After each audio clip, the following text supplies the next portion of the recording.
Hey, welcome!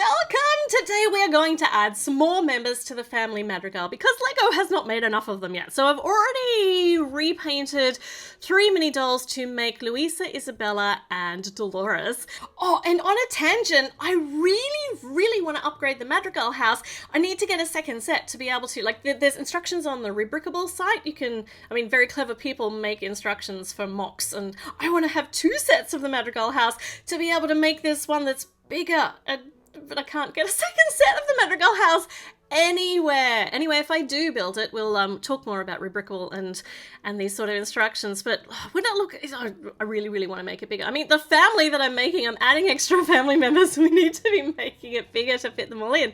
However, we don't talk about Bruno, but I think it is definitely time that we talk about Bruno. In fact, we're going to make Bruno, but we're not going to make this version. We're going to make this version slightly less confronting. So, to make Bruno, while we're talking about him, we're going to need... his face is so full of characters. Really, this is going to be really hard. So let's have a look. Let's have a look at my headstand. And I just realized how stupid that sounds. It's a stand full of heads.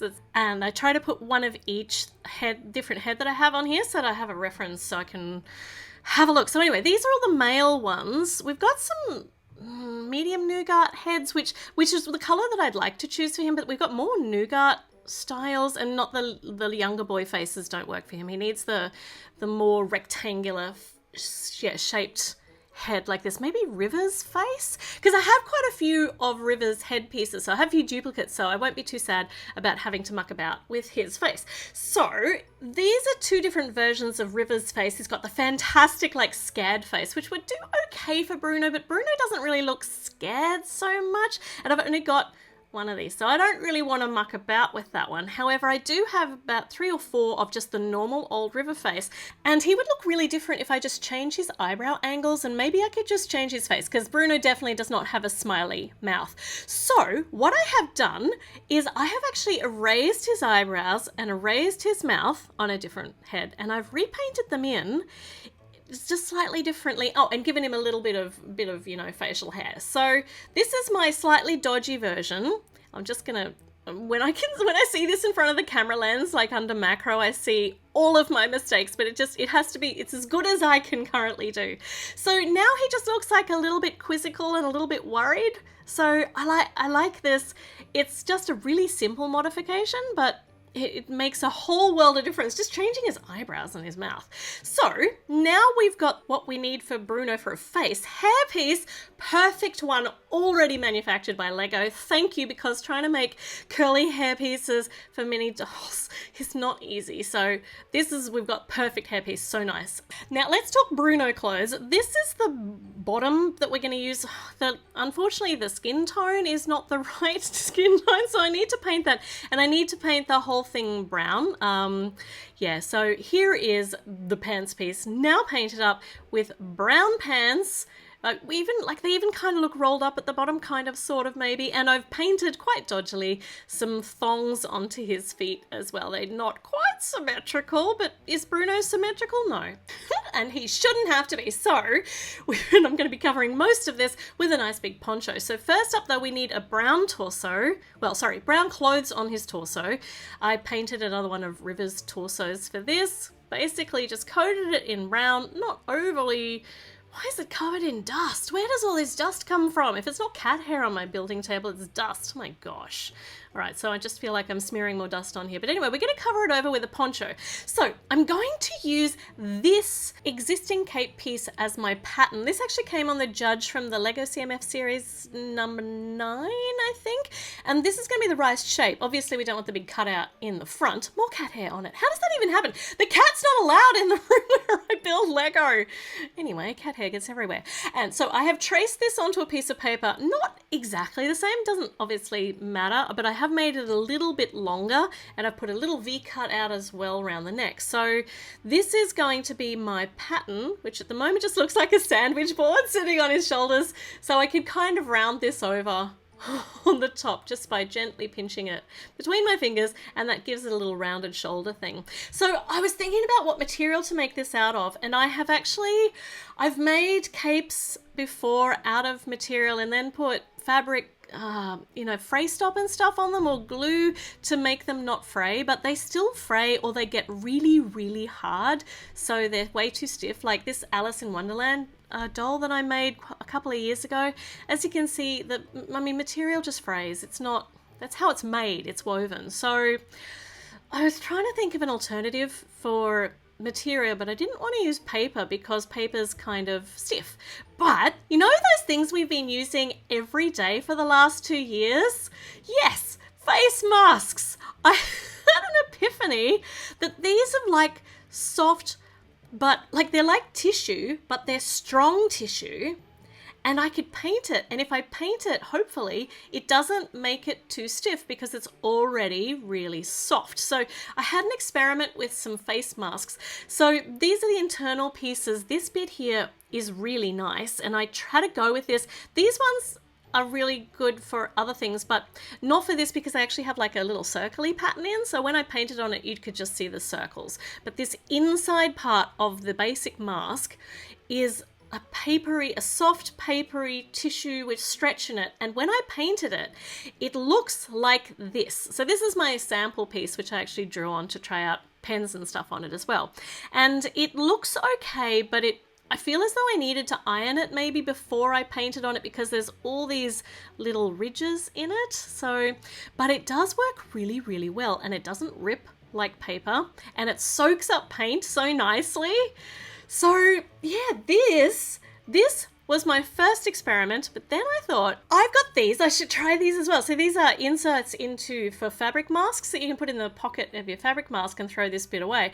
And this one actually has, where's the one that I already cut up? I don't want to waste any of these. So these have got 5 layers in them. So some of these layers are not going to be usable for this, but I can think of many other things that I could use them for. I mean, this is a fantastic, they're all fantastic. Like this little charcoaly kind of layer is so good. But the ones on either side of the charcoal layer, you can see I've used most of this one. They are very, very nice, flat, papery tissues, soft. They've got a little bit of stretch in them, but they're nice and strong. Actually, I lie. These are a little bit less strong than the other ones. So when I pull it this way, the other way, it actually will snap much easier than on the other fabric mask. Sorry, the other paper mask.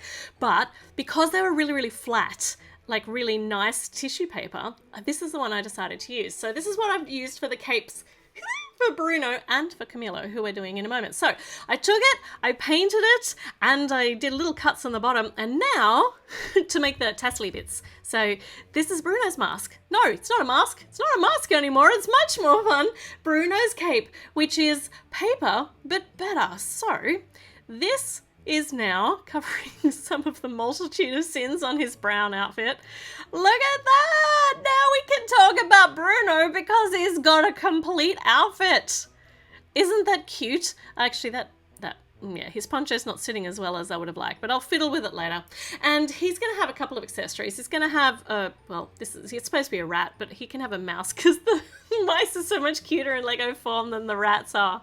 The rats are really scary, and you know, Bruno's rats are cute, and I like this mouse. So he's having that, and this is a quarter pie piece from the new Dots. We'll open that pack in a moment, but I snuck this one out so that he could have that as the prediction shard. I mean, you know exactly what I'm talking about. So look at that. He gets a couple of accessories plus a whole outfit. Well, we've got it. We can talk about Bruno now because he's a mini doll. Ta-da! Now, we've got Bruno. Let's talk about Camilo, who we were never not allowed to talk about anyway. He is, I mean, I don't know what accessories to give him. So we'll worry about that at the end. So he does have dark brown pants, but I'm just ignoring that because I already have black pants. So I'm using black pants. Now this way I just had to paint the bottom and his thongs on. So he's got that, and he's now got a white shirt underneath, which I noticed now looking at the picture was actually more kind of cream, but I don't care. He's having white. I'm just ignoring all the rules. His head is actually Boone's head from Boone's boat from Raya and the Last Dragon, which is ethnically incorrect, but it works okay for this.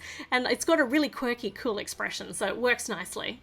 And I made him a poncho in the same style as Bruno's, so exactly the same way with some of the fabricy tissue stuff from a face mask, which just is so exciting. And this one sits a bit better than Bruno's because I've actually actually mushed this around a bit more in my hands. So, look at that! Now, for hair, Antonio's hair, so his little brother, it is his little brother, right? His hair is actually really, like, a really good fit for this, but it should be a different shade. But it should be light brown, dark brown rather than black, but... yeah, I'm ignoring just the details at the moment. It's close enough, and I'm gonna say that that's good enough for now. And he doesn't get any accessories because I have no idea what would I give him, like a plate full of food. That's about all I can think of. But let's make Pepa, because she is just the most fun character. Her face is so filled with character that this is going to be a massive challenge. But first up, making her outfit was very similar to making Luisa's and Dolores's. I used the same technique as I did for those, so make sure you check out that video if you're interested in how I did this, including these straight lines around the bottom of the skirt, because I used a bit of a trick for that. So go and check that video out if you haven't seen it. Trying to find a full body picture on the internet of Pepa was really hard, strangely. You can find them of all the other characters, but not of poor old Pepa. Now, for her top, I used this one, which is a newer torso, which I have duplicates of. And if you actually erase, like if you rub out the top, the next layer underneath is orange, because there's this little overlay. I'm gonna have to cut one of these torsos in half at some stage for a video. That'll be gruesome, but just so we can have a look what's on the inside and how they're put together. So I erased the external print, and then I had an orange base, which I very dodgily, this is really not my best work, but I put a couple of layers of frills along the top, and I'm looking at her arm, like her sleeves, and I'm not terribly proud of my, now she's falling over. She's not terribly thrilled with my work here, but you look at it and you know it's Pepa, and oh my gosh, look at that. That's just what's happening? Oh, I've just scraped some more of the paint away. All right. I mean, obviously I've got some more work to do here on Pepa's top, I think, just to make it a bit better. Now for her head, this is tough because she's got green eyes, right? So she's red hair, green eyes. So these are my green eye options here on this side. None of them work. And she's got like big eyes, big nose, big mouth. None of those just work. And these are the ones with freckles. And I suppose the characters do have freckles. So these would work too, kind of, but none of them have enough character. Maybe this one, which is, I think the Rapunzel tangled face, but it's too kind of juvenile looking for her. So I just don't have a face that will work for her. So you know what? I'm just going to go with a generic Mia face because I have heaps of them. So it doesn't work. I really want a big open mouth, I think, and I'm too afraid to paint this. So, but we're going to do this just as a base. This is Pepa when she's more calm, maybe. So that, yeah, her face is not ideal, but for hair, now I'm struggling too. So this is Merida's hairpiece. These curly redheads. How many pieces like this do we have in Lego? Like none. Well, we've got one. We got Merida's, but yeah, it's really hard. So this one would do okay because she's got a really big thick plait down the back, and this is an orangey brown color. This one's Mia's mum's hairpiece, but it doesn't look as wild and curly as it really should. Like, this is the neat version of Pepa, and I can't put the yellow hairband on it either. So I had a go at making it out of modeling clay, as I do, and this is how it ended up. It's not my finest work, but this way I could put the yellow bow on nice and easily. Now that I look at it, those front curl bits look like small intestines, but now that I've said that, now I can't unsee it. Right, so she's got small intestine hair, but she does have a big long plait now, and she does have the yellow band. And for those of you who are interested, I use Fimo modeling clay because it actually bakes at a much lower temperature than Sculpey, which is another one we get really a lot here in Australia. But Sculpey's also a lot softer, and it's really, really hard to do these hair pieces in soft modeling clay. So at these temperatures, the mini doll head doesn't actually melt in the toaster oven. So yeah, I've had success with that, just not with my small intestines. So Pepa, let's give her an accessory. Let's give her a rain cloud, because that might help distract from the intestine hair. So if I just want to make this a little bit more interesting than just a cloud. So let's build it up into a proper nice fluffy cloud. And that's actually going to be quite heavy now. Let's see how it goes. So if I use one of these transparent rod pieces, I can attach it to a clip and then attach it. Oh no, hold on. I'm going to need to put it that way. but then I need to build that up a little bit to be able to actually fit it on. All right, that's quite heavy now. I wonder if her arm will still hold that up. Let's find out. Ooh, it does, but she's going to topple forwards. So if I just put her on on a green cloud, so she's just surrounded by clouds, a green grassy cloud for a base so that she can stand up. So there we go, a Pepa mini doll. We can talk about Bruno and we've got Camilo now. So we have really expanded the ranks of the Madrigal family today. 3 characters at a time. Who should we attempt next? I don't know. Come on, Lego, can you not just make the characters so I don't have to make intestine hair again, because that's going to scar most people. Anyway, I mean, my main objective here was to make Bruno, because it's time we talked about him, I think. Okay, make sure you subscribe before you wander off into the wild west of the YouTube, and check back in because there will be more videos going up very soon. So I will see you then. Bye.